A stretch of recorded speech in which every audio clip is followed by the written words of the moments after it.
Hi, welcome back to Tried and Tested Kitchen. I'm Mary and today we are going to be making 3 different kinds of pesto.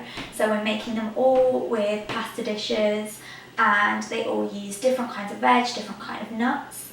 So the first one we're going to do is from Half Baked Harvest and it's a herby kale pesto, pasta with buttery walnuts.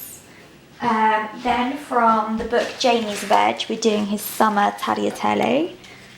And finally from Gino's pasta, we're doing the rigatoni with sun-dried tomato and basil pesto. And we've got these basil plants. That smell beautiful. We are excited to be using a plant rather than a packet herb. I've got the herby kale pesto. So I've got kale, fresh basil, parmesan, veggie parmesan, chili flakes, a third of a cup of olive oil and some salt. So here is the kale herb pesto and it smells really, really nice. I've got melted butter, walnuts, rosemary and a bit of lime zest as well. And this is for the herb pesto, the kale pesto.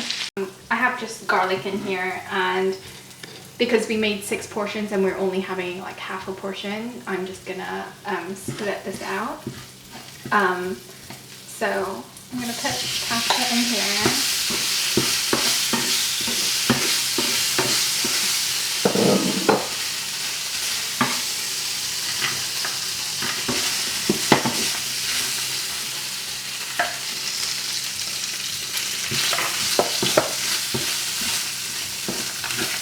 Does it need one? A little bit. So for the summer tagliatelle, I've got that in a pan of water with broccoli, green beans and thinly sliced potatoes. So we'll let that cook through and then we'll add the pesto afterwards.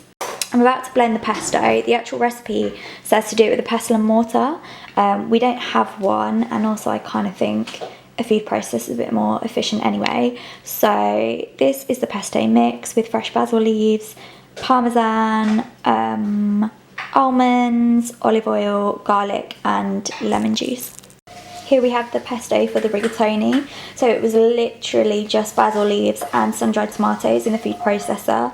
And then once you blended them, add the parmesan, although I say that I've used this, which is the vegan version, parmesan and black pepper.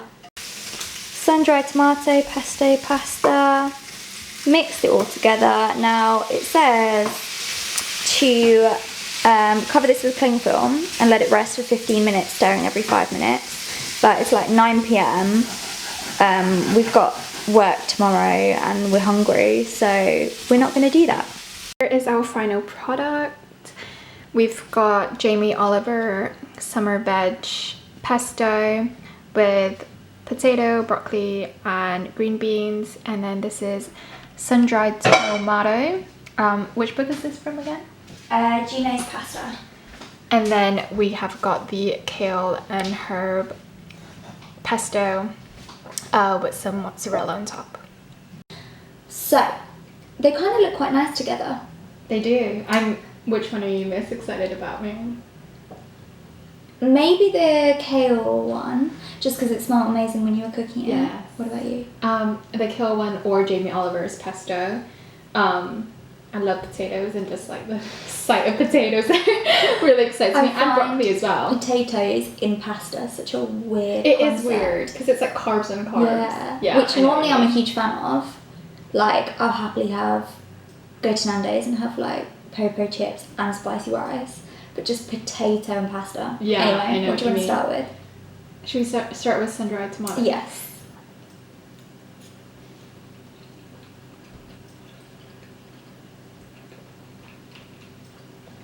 I got a hit of something, but I don't know what it is. It is good. It's got quite, yeah, no, it's really nice. It's so simple, as in like, so easy to make. It's got quite a sharpness from the sun-dried tomato. Yeah.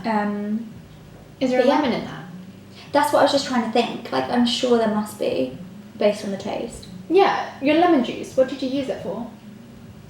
But I Oh. can't remember if I used it for... I don't think I did use it for this. I think it's just the sun-dried tomato and, like, the oil from that. It's quite... Like, with the capers and... It is really good. I yeah, like it's it. nice. And I feel like you could eat it... I mean, like, it was a little bit cold because we left it sitting around. But I feel like you could enjoy that cold as well as... Didn't it say that you should... Oh, yeah, you should have it at room temperature. So. Yeah. So it's perfect. Yeah. What do you want to try it? Jamie. Yeah, me I too. don't really... I thought you would have cut the green beans. It said not... It didn't Oh. say to. It just said trim, like, cut the stalk off.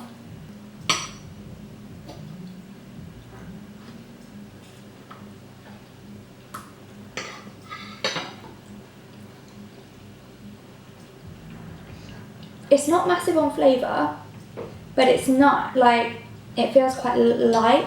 Yeah. Like the fact that it's called summer tagliatelle. It feels like a summer dish. Yeah. To be honest, I thought this Jamie Oliver one would be better than the red pesto, but I'm actually more impressed about the red pesto. And yeah, I mean, it feels homemade. Like, if I went to a restaurant and I got that, I'm like, this is nothing special. What do you feel like? No, I think I'm happy with it. Like, it's not blowing my mind, but... Yeah, but if I went to a restaurant and I have to pay for that, I'd be like a little yeah, bit I guess. disappointed. Yeah. Was it supposed to be hot? Yeah. I think it could work cold though. Yeah, I think with pesto, it always... Well, most of the time it can. Yeah. And especially the veg in there, like broccoli, green beans and potato. And Alright, summer, cool. like it's supposed to be for the summer as well. Exactly. So I'm fine with it cold or room temperature. The last one, however, I feel like needs to be Hot. hot.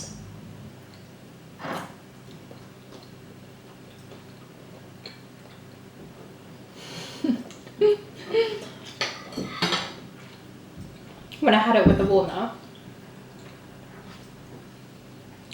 the walnut, it just overpowered everything. Just like I just The can't. nuttiness.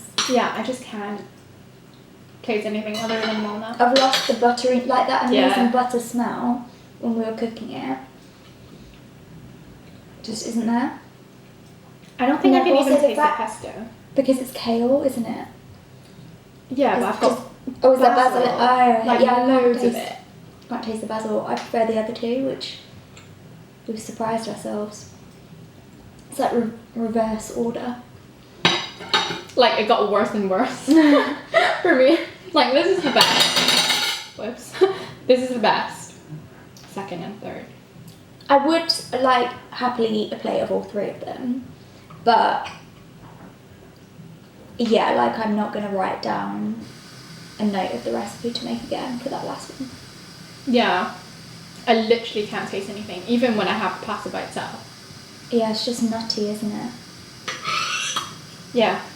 Which is a bit disappointing, but because I was most excited about that one. Yeah, me too. It just sounded different. It sounded interesting, but just because it's got more ingredients in, it doesn't mean it's got more flavour, clearly. Yeah. And I feel like it's got the rosemary as well. Oh I yeah, can't that taste smelled anything. amazing in the butter. I feel like the mozzarella is kind of irrelevant. Yeah. Like I can't taste anything. For me, if mozzarella's not melted, like I don't want it. Yeah. But Gino pasta, really good, and that was the easiest. It had like 5 ingredients: pasta, sun-dried tomatoes, basil, salt, pepper, parmesan. Yeah. That was literally it. I mean, all of them were really easy to make. And you'd think that, well, at least I do, pesto, that you need loads of time and ingredients, but you don't actually need that You much just time and need ingredients. a food processor. Exactly. It'd be a nightmare with that one. Like the Jamie Oliver one, saying to do it in a pestle and mortar, like he's just being fancy. Why would you do it in a pestle and mortar when you can do it in a food processor? Yeah. I don't know, maybe he doesn't want it like sort of mushed up as much. I don't know. I found it interesting that people more and more are using different vegetables to make pesto.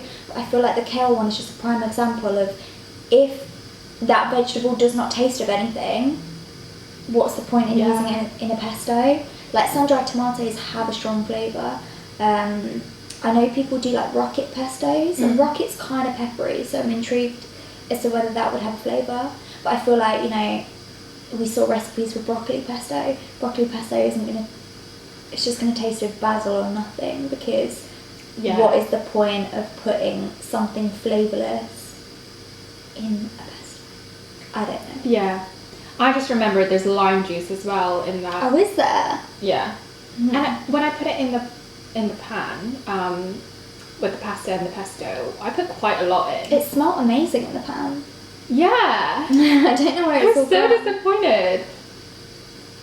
It just goes to show how, like, I was, like, you can't judge, because I judged the feel sun-dried like tomato. This happens every week.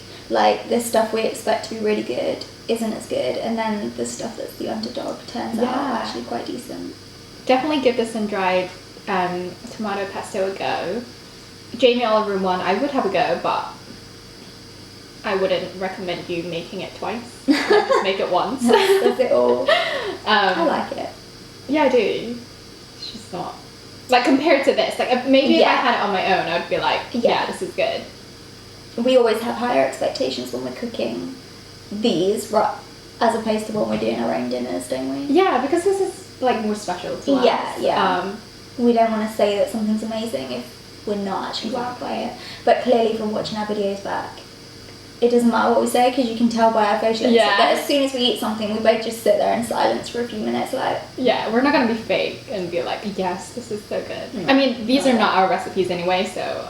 Yeah, we've got nothing to lose. We'd exactly. rather just put out there whether they're any good or not. Yeah. And the Gino one is. Yeah. His pasta book is like the majority of the recipes in there that you can literally make in like 15 or 20 minutes. It's mad. So yeah, I recommend the whole book in general, Gino's Pasta. Very good stuff. We hope you enjoy our video. Let us know if you make any of these.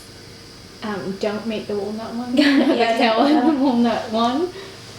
But yeah, do tell us if you make the Gino one. And we'll see you next time.